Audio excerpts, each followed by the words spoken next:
Saudara-saudariku yang mudah-mudahan kita semua dijaga dan dirahmati oleh Allah Subhanahu wa taala. Kenapa penting bagi kita untuk memperhatikan atau untuk peduli terhadap amalan salat kita? Karena di antara amalan yang istimewa, ya, bahkan dimuliakan oleh Allah Subhanahu wa taala dan Rasulnya. Begitu juga agama Islam, yaitu amalan ibadah salat. Bahkan, ya, ibadah salat ini merupakan salah satu amalan terbaik seorang hamba. Rasulullah sallallahu alaihi wasallam mengatakan di dalam sebuah hadis dari sahabat Sauban radhiyallahu taala anhu, hadis sahih yang diriwayatkan oleh Al-Imam Ahmad dan yang lainnya. Rasulullah sallallahu alaihi wasallam mengatakan, "Saddidu wa qaribu wa'malu wa'lamu anna khairu a'malikum as-shalah." Nabi sallallahu alaihi wasallam mengatakan, dan ketahuilah, ya, di dalam hadis ini Nabi mengatakan, dan ketahuilah bahwa sebaik amal kalian, ya, sebaik-baik amal kalian adalah amalan salat. Subhanallah. Nabi Shallallahu Alaihi Wasallam mengatakan, menyampaikan kepada kita, sebaik amal seorang hamba itu adalah ibadah salatnya. Begitu juga, ya, salat merupakan amalan yang pertama kali kelak dihisab pada hari kiamat. Dalam sebuah hadis, Rasulullah Shallallahu Alaihi Wasallam menyampaikan dari sahabat Abu Hurairah radhiyallahu taala anhu, Nabi Shallallahu Alaihi Wasallam mengatakan, Inna awwala ma yuhasabu bihil abdu yaumal qiyamah min amalihi salatuhu. Fa in saluhat faqad aflah wa anja. Wa in fasadat faqad khaba wa khasira. Pada hari kiamat, ya, pertama kali yang akan Allah Subhanahu wa taala hisab atas amalan seorang hamba yaitu amalan salatnya.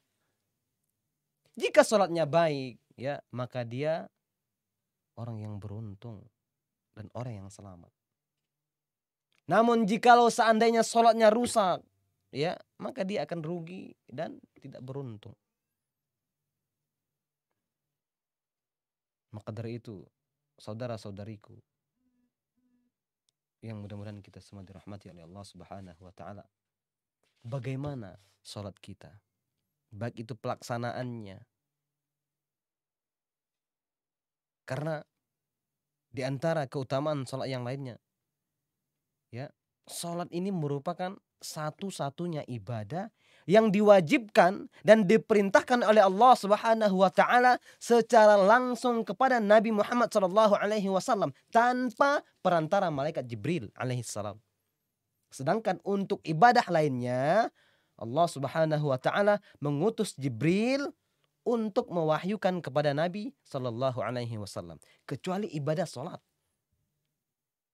Di dalam sebuah riwayat dari sahabat yang bernama Malik bin Sa'sa'ah, hadis riwayat Imam Muslim, begitu juga Imam Bukhari, dikatakan bahwasanya Nabi Shallallahu Alaihi Wasallam diangkat ke langit yang ketujuh sampai ke Sidratul Muntaha, dan di sanalah beliau menerima langsung dari Allah Subhanahu Wa Taala kewajiban sholat ini, yaitu pada peristiwa Isra dan Mi'raj Nabi Shallallahu Alaihi Wasallam.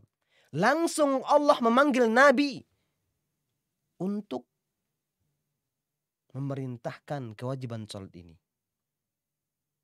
Dan faktanya, ya, saat ini orang lebih semangat, ya, memperingati Isra Mi'raj daripada melakukan perintah yang terkandung dalam peristiwa Isra Mi'raj tersebut, yaitu perintah sholat. Subhanallah, ya, begitu istimewanya, begitu mulianya, begitu agungnya ibadah sholat ini.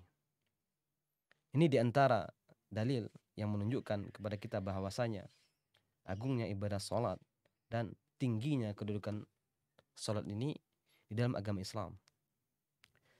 Oleh karena itu, ya, maka sudah semestinya bagi kita untuk selalu dan selalu mencurahkan perhatian kita terhadap masalah salat ini. Selalu bersemangat melaksanakan salat, bersemangat mempelajari salat, ya. Jangan sampai kita menjadi orang yang dikatakan oleh Allah Subhanahu wa taala, fawailul lil musallin. Celakalah bagi orang-orang yang salat.